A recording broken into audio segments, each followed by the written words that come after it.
Alexa Miro love pa rin si Sandro Marcos kahit break na. Umamin, nasaktan ako. Nagpaliwanag ang aktres na si Alexa Miro kung bakit inilihim nila ni Presidential Son at Ilocos Norte 1st District Representative Sandro Marcos ang kanilang relasyon sa loob ng mahabang panahon.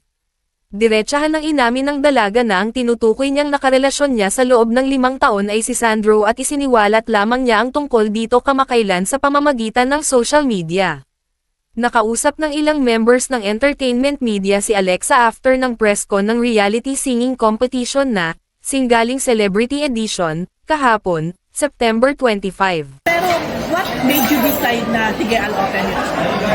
Kahit tapos na, kahit natapos. Paano mo nasabing ito na yung time para magsalita? Naramdaman ko lang, hindi ko naman sinasabi na yun talaga yung tamang time, yung tamang pamamaraan. Kasi I think I would rather na sa interview siya mangyari ng mahal. Meron lang ako nagkaroon lang ako ng galit.